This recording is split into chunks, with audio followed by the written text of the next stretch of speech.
Hello all. I welcome you all on behalf of Vidigya, your best pal for CLAT preparations. In this unique initiative which we have taken at Vidigya, wherein we are coming with a series of sessions wherein we'll be doing a 360-degree analysis of those topics which are very prominent and important as far as CLAT 2021 exam is concerned. So, our topic for today's discussion is Nepal political crisis. It was recently in news in the month of December 2020. So that's why we have considered this topic as important and very relevant. And if we, have a look at CLAT 2020 actual exam paper, passage number 4, which talked about India-Nepal relation, the border dispute that happened in the, three areas of a particular district. So that's why we have taken this. Another reason for taking this topic because, as I had already told you, because 3 to 4 topics out of 7 passages that were there in the CLAT actual 2020 paper exam was from an international news or international relation which have a direct or indirect relation as far as India is concerned. So let's move ahead. So before going further, I'd just like to tell you the flow of content that how we are going to move forward.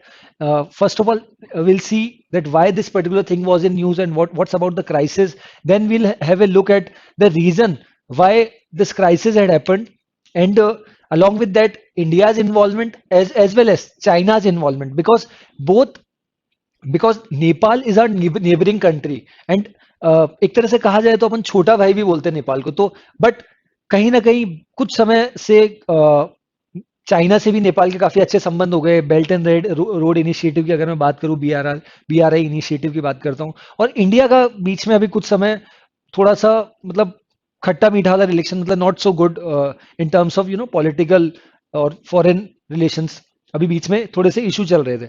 But अभी अपन समझते हैं नेपाल की political crisis के बारे में कि क्या है। और एट द एंड, जैसा अपने हर सेशन में होता है, we are followed by quiz, तो अपन वो भी इसमें सेशन में करने वाले हैं। So without any further due, let's move ahead. So before that, a quote that is, arise, awake and stop not till the goal is reached, by Swami Vivekanand ji. Okay, so it's time to start. So what happened? Nepal Prime Minister KP Sharma Oli, that is Khadka Prasad Sharma Oli, recommended, क्या recommend किया उन्होंने? Dissolution of House of Representatives. क्या चीज? Dissolution of House of Representatives. वहां का जो नेपाल का जो है लोअर हाउस कहा जाता है, हाउस ऑफ रिप्रेजेंटेटिव, जिसको प्रतिनिधि सभा भी कहा जाता है। You can write it down as well. क्या किया नेपाल के prime minister KP Sharma Oli ने? डिसोल्यूशन ऑफ पार्लियामेंट की बात रखी, लोअर हाउस की, to the honourable president Vidya Devi Bhandari of Nepal, और उसको क्या हुआ? अप्रूवल भी मिल गया। कब मिला? 20th of December 2020। 20th of December, yes, 20 दिसंबर 2020 को क्या हुआ? उसका अप्रूवल भी मिल गया। अब यहां पे अपन को ये चीज समझने का या ये क्वेश्चन अराइज होता है कि ऐसा क्या हो गया कि मतलब the honourable PM of a country, उन्होंने बोल दिया कि नहीं, आई डोंट, मतलब हाउस को डिसॉल्व करो और इसको खत्म करो, और which was duly approved by president as well. तो ऐसा क्या हो गया? विल जस्ट सी कि ऐसा क्या क्या कारण थे कि कहीं ना कहीं केपी शर्मा ओली को स्टेप लेने पड़े या उन्होंने ये स्टेप लिया। Okay, let's move ahead. Recently क्या हुआ था? दो केपी शर्मा ओली जो उनकी खुद की पार्टी है, और वहां एक और जो उनके अपोनेंट थे, पुष्प कुमार दहल, जिनको प्रचंडा कहा जाता है। तो दोनों में क्या, दोनों हमेशा अपोनेंट रहे, बट अभी 2018 में क्या हुआ है? दोनों का मर्जर हुआ है। मर्जर हुआ मतलब दोनों साथ में आए, दोनों ने हाथ मिलाया चुनाव के समय में, और उनके बीच में कुछ टर्म्स एंड कंडीशंस में एग्रीमेंट हुआ कि हाँ, अपन इस तरह से कर लेंगे आफ्टर विनिंग द इलेक्शन। ये अपनी टर्म्स एंड कंडीशंस रहेगी। तो क्या था? Nepal was being ruled by Nepal communist party with KP Sharma Oli. जो इनकी मर्जर, उनका जो पार्टी थी उसका नाम क्या था? NCP, that is Nepal communist party. और जैसा मैंने आपको बताया, इनका मर्जर कब हुआ था? 2018 में। ये जो अभी इंसिडेंट हुआ केपी शर्मा ओली द्वारा जो डिसोल्यूशन की बात कही, वो तो अभी दिसंबर 2020 में हुआ, बट इनका मर्जर कब हुआ था? 2018 के अंदर। तब केपी शर्मा की ओली, सॉरी, केपी शर्मा ओली की जो party, that is communist party of Nepal, UML, unified Marxist Leninist. Clear है?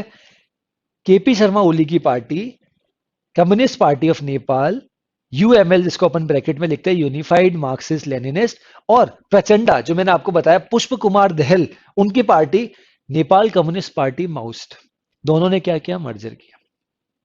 वापस से बताता हूं, दोनों अपोनेंट थे, दोनों साथ में आए 2018 में, केपी शर्मा ओली और प्रचंडा।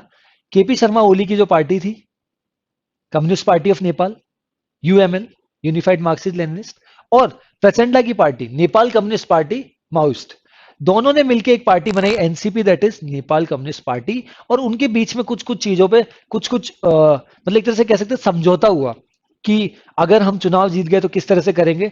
तो दोनों के बीच में डील ये हुआ कि 5 साल का जो टाइम पीरियड टेन्योर रहता है प्रधानमंत्री का, उसमें से 2.5 साल का जो समय है, मतलब फर्स्ट हाफ अपन कह सकते हैं 2.5 साल का समय, उसमें केपी शर्मा ओली जो है वो प्राइम मिनिस्टर रहेंगे, और रिमेनिंग जो 2.5 ईयर्स का समय उसमें प्रचंडा प्रधानमंत्री मतलब प्राइम मिनिस्टर रहेंगे। कहाँ के? नेपाल के। और दोनों इस पे सहमति थी दोनों की। और कहीं ना कहीं जो इनकी पार्टी थी एनसीपी, नेपाल कम्युनिस्ट पार्टी, उसका हेड भी, उसका प्रेसिडेंट भी केपी शर्मा ओली को ही बनाया गया। क्लियर? यहां तक यही बात समझ में? ये 2018 में पूरा इनका एक तरह से मर्जर कह सकते हैं अपन दोनों पार्टीज का। फिर जब इनका कह सकते हैं केपी शर्मा ओली का जब टेन्योर 2.5 साल का खत्म होने वाला था, तब आपस में दोनों के बीच में काफी टकराव चल रहे थे। इवन एक स्टैंडिंग कमिटी भी सेटअप की गई थी by Prachanda, of he was of the opinion की lot of corruption is being done by the honourable PM, that is KP Sharma Oli, in his government. तो कहीं ना कहीं मतलब मर्जर तो हो गया था दोनों पार्टीज का, बट दोनों के बीच में रिलेशंस इतने फ्रूटफुल नहीं थे, इतने बढ़िया रिलेशन नहीं थे।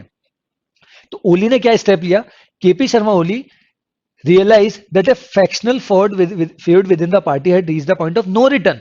मतलब एक ऐसी सिचुएशन हो गई कि अब मतलब यहां रहना या इन दोनों पार्टी के साथ में मतलब मर्ज होके, मतलब प्रचंडा के साथ मेरी नहीं जम रही, और कहीं ना कहीं काफी चीजों पे सहमति है, तो हम इसको ज्यादा समय तक नहीं चला सकते। बट यहां सोचने वाली बात है कि उन्होंने उनके 2.5 साल का कार्यकाल तो समाप्त कर दिया था, और जो उनका मतलब प्रचंडा का जो 2.5 साल का जो समय बचा था, कार्यकाल था, जो होना था प्रधानमंत्री, जो उनके बीच में अग्रीड था, वो नहीं हो सका। और वहां के नेपाल के संविधान में ऐसा है, अगर कोई कभी डिसोल्यूशन हो जाता है तो अगले 6 महीने तक प्रधानमंत्री, जो ऑलरेडी एग्जिस्टिंग प्रधानमंत्री, वो ही प्रधानमंत्री रहते हैं as an acting prime minister of that country as per its constitution of 2015। Clear है? As a split in NCP leaders, that is Nepal Communist Party, Oli is hoping to continue in power with those following him। अब कुछ supporters तो उनके भी रहेंगे, KP Sharma ओली जी के। तो उनको ऐसा है कि जो मेरे साथ लोग हैं वो सपोर्ट करेंगे, कहीं ना कहीं I will be able to become prime minister again. और उन्होंने तो कुछ ना कुछ मतलब इवन डेट्स भी अनाउंस कर दी कि अप्रैल लास्ट वीक में और मई सेकेंड वीक में क्या होंगे? चुनाव होंगे, इलेक्शंस होंगे। क्लियर है यहां तक? आगे बढ़ते हैं और जानते हैं। इस स्लाइड में बेसिकली अपन ने ये जाना कि दो पार्टी थी, दोनों का मर्जर हुआ, दोनों के बीच में एग्रीमेंट हुआ, दोनों लीडर्स के बीच में, कि अपन 2.5 साल प्राइम मिनिस्टर बनेंगे और नेपाल को लीड करेंगे। 2.5 साल केपी शर्मा ओली जी के खत्म हो गए, बट जैसे उनका कार्यकाल समाप्त हुआ और जो उनकी जो कुर्सी थी वो प्रचंडा के पास जाने के बजाय उन्होंने पूरी पार्लियामेंट को डिसॉल्व कर दिया। कहीं ना कहीं उनकी ये मंशा थी, या ये उनके दिमाग में था कि कहीं ना कहीं अगर मैंने यहाँ से पार्टी छोड़ी या मैं पीएम की कुर्सी से हटा, तो आने वाले समय में मेरे लिए दिक्कतें हो सकती है। तो ऐसा आगे बढ़ते। The dissolution came hours before, जैसा मैंने आपको स्टैंडिंग कमिटी मीटिंग जो प्रचंडा के द्वारा क्या था, उसका ओपिनियन क्या था प्रचंडा का, कि करप्शन हो रहा है कहां पे? केपी शर्मा ओली के द्वारा। And he was of the opinion कि to order a probe into corruption charges level against Oli by a party co chairman. Right? Head तो वही थे KP Sharma Oli, but co chairman कौन थे? Pushpa Kumar Dahal, that is Prachanda. Oli has declared that the next election will be held on, जैसा मैंने आपको बताया था लास्ट स्लाइड में, कि उन्होंने तो केपी शर्मा ओली ने तो डेट्स भी बता दी कि 30th of April and 10th of May को क्या होगा next year, that is next year means 2021, not 22, क्योंकि ये इंसिडेंट दिसंबर 2020 का है और नेक्स्ट ईयर की बात हो रही है, दैट मीन्स 2021 में 30th ऑफ अप्रैल और 10th ऑफ मई को नेपाल में चुनाव होंगे, ऐसा उन्होंने बोल दिया। बट इसके रिपरकशंस क्या क्या थे वो भी अपन समझते हैं। और 6 महीने तक केयर टेकर गवर्नमेंट को वो लीड कर ही सकते हैं, उसमें उनको पूरा अधिकार है उसको लीड करने का, कोई दिक्कत ही नहीं है। और काफी dozen dozen of petitions has been filed in supreme court की, इस तरह से डिसोल्यूशन कैसे हो सकता है लोअर हाउस ऑफ पार्लियामेंट का, और जिसको अप्रूव भी कर दिया गया है प्रेसिडेंट। और ये दोनों पार्टी का आपसी ये था, समझौता था कि 2.5 साल रहेंगे। अब एक पर्सन उसको फुलफिल नहीं करा तो कहीं ना कहीं डिसोल्यूशन क्या एक सोल्यूशन है क्या, मतलब इसी वजह से काफी पिटिशंस भी फाइल की गई कहाँ पे, supreme court in Nepal. Each faction of NCP, that is Nepal Communist Party, has also approached the election commission claiming it is the real party. अब बात ये हो गई कि पार्टी तो एक हो गई, एनसीपी नेपाल कम्युनिस्ट पार्टी। अब प्रचंडा और उनके फॉलोअर्स ये बोलते हैं कि ये हमारी पार्टी है, और पुष्प कुमार दहल, सॉरी केपी शर्मा ओली, वो बोलते हैं कि वो और उनके फॉलोअर्स बोलते हैं कि ये हमारी पार्टी है। तो इलेक्शन कमीशन को दोनों मतलब जाके अप्रोच किए, दोनों बताया कि ये हमारी पार्टी है और हम सही हैं, और हम ही, और एनसीपी को ही, that is Nepal communist party को मेजोरिटी मिली है इन इलेक्शंस और हम प्राइम मिनिस्टर रहेंगे। तो ये पूरी कहानी वहां पे चल रही थी। इसमें अगर मैं बात करूं इंडिया का रोल, बिकॉज जैसे मैंने कहा कि इंडिया के हमेशा से काफी घनिष्ठ संबंध रहे हैं। हालांकि पिछले कुछ समय से चाइना का इन्वॉल्वमेंट बढ़ने के बाद इन द ईयर 2020 इटसेल्फ काफी there was a tussle being going on between India and Nepal relation, even Sri Lanka वगैरह सभी के साथ था, बट नेपाल के साथ भी था। तो उसको देखते हुए और चीजों को पूरा ब्रॉडर पर्सपेक्टिव में सोचते हुए भारत सरकार ने तो इसको साफ ही कह दिया कि this is an internal matter of Nepal, और वो किसी भी तरह का इसमें इन्वॉल्वमेंट या हस्तक्षेप नहीं करेंगे। और सही भी है, ये आपकी पार्टी के बीच में या आपके दो लोगों के द्वारा असहमति है, तो उसमें एक दूसरा देश आके इन्वॉल्व हो तो वो कहीं ना कहीं गलत है। ये इंडिया की सोच है, because India has always of the opinion that there should be peace in the overall globe और इन एवरी नेशन। और हमेशा जहां भी पीस की बात आती है इंडिया हमेशा सपोर्ट ही करता है। अगर अपने म्यांमार वाला भी देखा तो कहीं ना कहीं इंडिया का स्टैंड यही था कि चीजों को नॉर्मलाइज किया जाए, और इंडिया ने ना ही मिलिट्री का सपोर्ट किया था उसमें और ना ही डेमोक्रेसी का सपोर्ट किया था, राइट। तो इंडिया न्यूट्रल रहा। और बट इस केस में एक और काउंटर पार्ट जो चाइना की मैं बात कर रहा हूं, तो चाइना का तो ऐसा है कि कुछ भी अगर अपने एशिया में इन पर्टिकुलर अगर कुछ हो रहा है तो चाइना को अपना रुतबा दिखाना है या अपना इन्वॉल्वमेंट शो करना है, तो डेफिनेटली चाइना आगे आया। और चाइना के लिए ये इस पर्टिकुलर इंसिडेंट, नेपाल वाला इंसिडेंट और भी ज्यादा इंपॉर्टेंट हो गया, बिकॉज इसमें कम्युनिस्ट पार्टी इन्वॉल्व थी। अब देखिए इसका कारण ये है क्योंकि चाइना को भी जो लीड करता है, या चाइना में भी जो पावर है, दैट इज कम्युनिस्ट ओनली ना, और काफी समय से चल रही है। तो अगर कोई पड़ोसी देश में, जैसे चाइना का पड़ोसी देश नेपाल, नेपाल में अगर कम्युनिस्ट पार्टी में स्प्लिट होता है, तो कहीं ना कहीं चाइना ने सोचा कि कहीं ना कहीं this is high time that we should go and interfere and intervene in this present situation. और चाइना ने बिल्कुल वो किया, वहां से लीडर्स भेजे और वो सब, that will see in the next slide. यहां तक क्लियर है? अपन ने यहाँ पे क्या समझा कि कौन कौन से मतलब रिगार्डिंग करप्शन चार्जेस जो उसके ऊपर प्रचंडा को ऐसा था कि केपी शर्मा ओली कर रहे हैं करप्शन, उसके बारे में अपन ने पढ़ा। और इलेक्शन की डेट्स जो अपन ने प्रीवियस स्लाइड में समझा, 30th ऑफ अप्रैल और 10th ऑफ मई। और इसके खिलाफ डजन ऑफ पिटिशंस फाइल की गई थी कि ऐसे कैसे आप किसी चलती हुई सरकार को, इसका कार्यकाल 5 साल है, और उसको मतलब समय समय अवधि के पहले, मतलब 5 साल सब समाप्त होने के पहले ही आप ऐसे हाउस को डिसॉल्व कर दो, प्रतिनिधि सभा, that is lower house of parliament. और दोनों पार्टी के लोग, एनसीपी नेपाल कम्युनिस्ट पार्टी के प्रचंडा वाले लोग भी और केपी शर्मा ओली वाले भी, they are of the opinion कि हमारी जो पार्टी है वही सही party, that is Nepal communist party, हम बिलोंग करते हैं, सामने वाले हमारे काउंटर पार्ट नहीं करते।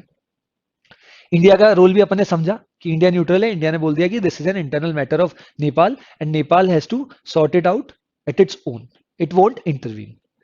बट चाइना, जैसे मैंने बोला, बिकॉज कम्युनिस्ट पार्टी का भी रोल आ गया, क्योंकि भले ही कुछ भी हो इसमें, प्राइम मिनिस्टर इलेक्शंस हो नहीं हो, but at the end of the day अगर if you see the bigger story, कहीं ना कहीं लॉस तो कम्युनिस्ट पार्टी का ही है और कहीं ना कहीं लॉस चाइना का ही है।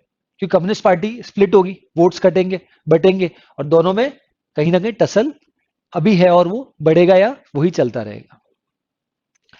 चाइनाज इन्वॉल्वमेंट की बात करूं तो China enjoys a special significance in India foreign policy due to geographical historical. India का अपन ने समझा कि इंडिया हमेशा से ही नेपाल को सपोर्ट करता रहा इन द वे ऑफ मतलब हर तरह से। अगर सागर प्रोजेक्ट की बात करें या इवन कोविड टाइम्स, भले अपने उस समय मतलब इतना अच्छा रिलेशन नहीं था इन टर्म्स ऑफ अपन ने एम्बुलेंस वगैरह भी देते हैं, राइट। रिसेंटली एम्बुलेंसेज वगैरह दी थी अपन ने, तो काफी कुछ चीजें, कुछ प्रोजेक्ट्स वगैरह में अपन काम करते रहते हैं नेपाल के साथ, तो नेपाल के साथ अपने काफी अच्छे संबंध है। बट रही बात चाइना की, तो जैसे मैंने कहा था इंडिया ने तो बोल दिया it is an internal matter of China, sorry Nepal, so it won't intervene, right? But China has left no stone unturned to formulate a patch up between varying factions of NCP but failed in achieving that. कोशिश तो करी उन्होंने, क्योंकि उनको पता है communist है और कम्युनिस्ट पे कहीं ना कहीं कम्युनिस्ट पार्टी का लॉस हो रहा है, और this is high time for China कि उन्होंने सोचा कि अपन को इसमें इन्वॉल्व या हस्तक्षेप करना चाहिए, और उन्होंने बिल्कुल करा। द 4 मेंबर टीम, इन्होंने 4 लोगों की टीम भेजी, led by vice minister of international department ruling communist party जो वहां पे रूल कर रही है, held talks with President Vidya Devi Bhandari, President KP Sharma Oli, and also with the delegation had talked with this Prachanda as well, कि इस split को रोका जाए, कहीं ना कहीं इसमें नुकसान है, नेपाल का नुकसान है, कम्युनिस्ट पार्टी का नुकसान है, because at the end of the day दोनों आइडियोलॉजी तो कम्युनिस्ट ही है, एक यूएमएल है और एक माओइस्ट है। प्रचंडा की बात करें तो माओइस्ट, और अगर केपी शर्मा ओली की बात करें तो ये कम्युनिस्ट पार्टी और यूएमएल, तो दोनों कम्युनिस्ट आइडियोलॉजी की दोनों साथ में आए। बट चाइना को ऐसा था कि ये पूरा 5 साल का कार्यकाल चलना चाहिए और कम्युनिस्ट पार्टी में स्प्लिट नहीं होना चाहिए, इसलिए उन्होंने 4 मेंबर कमेटी भेजी, जिसमें उन्होंने ऑनरेबल प्रेसिडेंट से भी बात करी, विद्या देवी भंडारी से, जो अभी एक्टिंग प्राइम मिनिस्टर है केपी शर्मा ओली, उनसे ही बात करी, और जो लीडर जो को चेयरमैन है एनसीपी के, that is Nepal communist party के, प्रचंडा, दैट इज पुष्प कुमार दहल, उनसे भी बात करी। चाइना का involvement, China political profile Nepal has been on the rise in the recent billions of dollars of investment, बिल्कुल हर देश में कर रहा है चाइना। जैसे जिस तरह पे वो सिल्क रूट हुआ करता था, in the same way China खुद का belt and road initiative BRI वो बना रहा है, राइट। तो उसमें भी बिलियंस ऑफ डॉलर्स कहीं ना कहीं उसने इन्वेस्ट कर रखा है नेपाल में through belt and road initiative. तो कहीं ना कहीं इसी वजह से चाइना हस्तक्षेप कर रहा है और नेपाल कहीं ना कहीं उनकी सुन भी रहा है, हालांकि इतना कोई उनको मतलब पॉजिटिव रिस्पांस नहीं मिला है चाइना को, बट ये स्टोरी अभी चल रही है और काफी प्रोमिनेंट है। और अगर मैं एग्जाम की बात करूं तो this could be one of the important topics, as a similar topic relating to Nepal had already been asked in the previous year paper, CLAT 2020, but फिर भी this topic holds also holds relevance। तो इसका अपन को अच्छे से 360 degree एक proper analysis, एक proper notes अपन को इसके बना लेने चाहिए। क्लियर है? जैसा मैंने आपको बोला लास्ट में क्विज भी है, तो अपन उस पर भी आगे बढ़ते हैं अभी। क्लियर? क्विज की बात करते हैं, तो यहां से अपन को नेपाल की पूरी कहानी समझ आ गई।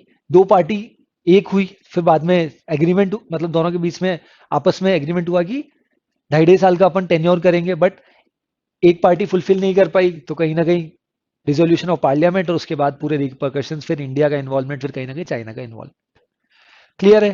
इससे अपन को पूरी कहानी समझ आ गई, ऊपर ऊपर की एक अच्छा जिस्ट मिल गया कि क्या नेपाल पॉलिटिकल क्राइसिस या नेपाल कॉन्स्टिट्यूशनल क्राइसिस क्या है और क्या कहना चाह रहा है।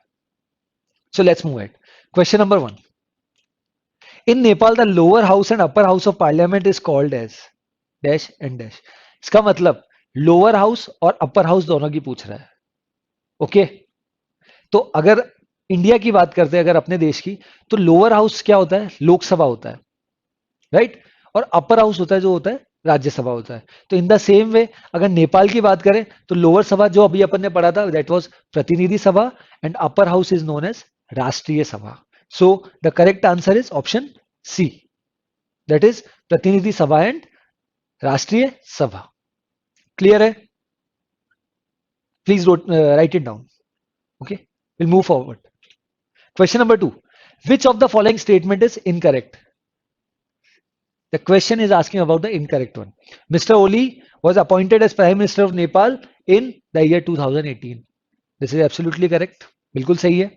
Second, Mr. Oli was the first prime minister in the newly formed constitution. That we'll see. Third, Nepal adopted new constitution in the year 2017. That we'll see. क्योंकि इनकरेक्ट है चारों ऑप्शन पढ़ने के बाद then I tell you the answer and the D all are correct तो इसका सही answer है that is option C Nepal ये सेकंड जो ऑप्शन है वो mister Oli was the first prime minister newly form constitution yes बिल्कुल सही है और उनका कॉन्स्टिट्यूशन संविधान कब लिखा गया था अभी नया संविधान that is in 2015 2015 not in 2017 and the question is asking about the incorrect one so that's why option C is the correct answer clear let's move ahead question number 3 Which of the following statement is correct with respect to Nepal? Very, very easy question. Some of you might be thinking that, sir, इतना easy question. Sir, ये question तो sir, मतलब, I don't think sir ये CLAT के level का है. But let me tell you, if you have gone thoroughly with CLAT 2020 paper ना, आपको एक चीज पता चलेगी कि कुछ क्वेश्चन इतने डायरेक्ट थे. अगर मैं फर्स्ट जो पैसेज था इकोनॉमिक पैकेज की बात करूं, उसका आई थिंक सेकंड या third question which of the following is incorrect करके क्वेश्चन था. तो आप उस क्वेश्चन को एक बार पढ़िएगा वो पढ़ने के बाद आपको ये चीज समझ आ जाएगी अगर मेरे को इस टॉपिक के बारे में ज्यादा कुछ नहीं पता होता फिर भी मैं इस क्वेश्चन को कर सकता. In the same way India Nepal relation में भी ऐसा एक क्वेश्चन है जो बिल्कुल डायरेक्ट क्वेश्चन मतलब आप 3 पॉइंट को नेगेट कर दो और चौथा आपका आंसर हो जाएगा. इसी वजह से ये this question has been put क्योंकि बिकॉज मोस्ट ऑफ यू और some of you people are of the opinion की काफी हार्ड क्वेश्चंस पूछे जाते हैं. देखो टॉपिक आपको पता होना चाहिए टॉपिक के बारे में आपको सब कुछ पता होना चाहिए. अगर वो पता है then you will eventually be able to answer भले इजी आए चाहे हार्ड है. और इजी क्वेश्चंस भी आते हैं. क्वेश्चन अगर आपको कोई टॉपिक नहीं पढ़ा हुआ है फिर भी एक बार उस पूरे टॉपिक के जितने भी क्वेश्चंस है उसको एक बार गो थ्रू जरूर करें. क्या पता कुछ नेगेट करने से you will be in a position कि यार इसको अटेम्प्ट करेंगे तो कहीं ना कहीं अपना नेगेटिव वाली सिचुएशन में तो नहीं है नेगेटिव मार्किंग तो नहीं होगी will be able to mark it right. तो उसका भी एक बार देखें. ऐसे ही ना छोड़ देगी यार this topic for example India Pakistan basmati rice issue इसका बारे में मेरे को एबीसीडी भी नहीं पता दैट डजंट मीन कि अपन ने वहां छोड़ दिया पूरा पैसेज. एक बार क्वेश्चन गो थ्रू करो it will hardly take 1 minute but कहीं ना कहीं अगर एक क्वेश्चन भी होता है you are able to solve तो that would be an added advantage for us in the exams. बहुत easy question. Which of the following statement is correct with respect to Nepal? पिछले क्वेश्चन में incorrect पूछा था इस question में correct की बात कर रहा है. तो first Nepal forms a part of the Indo-Gangetic Plain. If you guys remember my session of India-Pakistan basmati rice issue there, I told you that basmati rice is more feasible to areas which are prone to Indo-Gangetic Plain. So in that I told you कि 7 states of India and 14 districts of Pakistan and some area of Nepal produces basmati rice, right? So in the same way, Nepal forms a part of Indo-Gangetic Plain, which is absolutely correct. And Kathmandu is the capital city of Nepal, जो सभी को पता ही है और पता होना ही चाहिए. So option C is the correct answer. बहुत इजी क्वेश्चन. ये क्वेश्चन इंसर्ट करने का रीजन ये था कि ताकि आपके जो दिमाग में अगर है कि इजी क्वेश्चन नहीं आते या ऐसा मतलब सर सारे हार्ड ही आते तो उस पर्टिकुलर चीज को हटाने के लिए कहीं ना कहीं ये क्वेश्चन इसमें डाला गया. आगे बढ़ते हैं. 2 क्वेश्चन और बचे. Question number 4 in what ratio total tenure. ध्यान से पढ़िएगा क्वेश्चन. क्वेश्चन बहुत इजी है और अपन को आता भी है बट ये इसलिए क्वेश्चन इसमें इंसर्ट किया गया ताकि आपको आइडिया होगी कि काफी बार अपन को आंसर पता होता है बट वो क्वेश्चन देख के अपन सोचते नहीं यार ये this is gonna be risky. Okay so the question is asking in what ratio it's that is total tenure does the prime ministerial seat was agreed between Oli and Prachanda. Total 5 साल. Agreement क्या हुआ था आपस में बातचीत क्या हुई थी क्या डिसाइड हुआ था 2.5 years 2.5 years. सिंपल. आधे टाइम पीरियड ओली जी आधे टाइम प्रचंडा जी तो 50-50%. Correct answer is option C. Very easy. कोई ज्यादा दिमाग नहीं लगाना. आगे बढ़े. Okay question number 5 last question. In which of the following year Nepal was admitted to the United Nations. Nepal की एंट्री यूनाइटेड नेशंस में कौन से साल में हुई थी. ये पीछे डिस्कस नहीं किया गया था बट मैं आपको बता देता हूं. The correct answer is B that is in the year 1955 Nepal got admitted to the United Nations और UN. So with this I think we have got a good idea good overview of the recent crisis that is being going on in Nepal and we will be updated with whatever the changes that are happening with regards to that. And this can be an important topic as far as examination point of view, right? And we have done 5 questions as well, so that will also, give us some confidence that yes, we are able to solve the questions as well. Same quote, that is, don't count the days, make the days count, by Muhammad Ali. So start studying. Don't think about whether uh, lockdown situation, corona, and आगे आने वाले समय में exam postpone, कुछ नहीं सोचना है. एक चीज हमेशा ध्यान रखिए, एग्जाम अगर पोस्टपोन होंगे तो कहीं ना कहीं अपना कोर्स भी इंक्रीज हो जाएगा. Some of you might be thinking sir ये क्या बोल रहे हैं सर आप. देखिए, पिछली बार सितंबर में एग्जाम था, एक पैसेज ऐसा आया था जिसमें जो पैसेज का अगर नीचे आप देखेंगे कि वो एक्सेप्ट कहां से लिया गया, तो 28 सितंबर को एग्जाम था पिछला 2020 को, और 14 या 15 सितंबर का पैसेज लिया गया था. तो आप समझ सकते हैं कि टाइम पीरियड अगर बढ़ रहा है तो कहीं ना कहीं अपना सिलेबस भी जीए का बढ़ रहा है. I am talking about GA only,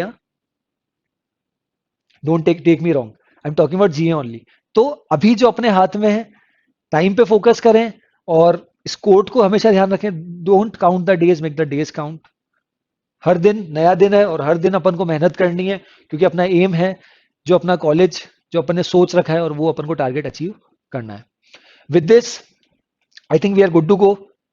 With this, I conclude the session. Be positive, stay logical, and stay ahead with Vidhya, your best pal for CLAT preparations. And to get this content and more, you can visit the URL which has been mentioned which has been provided in the description section of this video. That's all from my side. Thanks for watching. Thank you.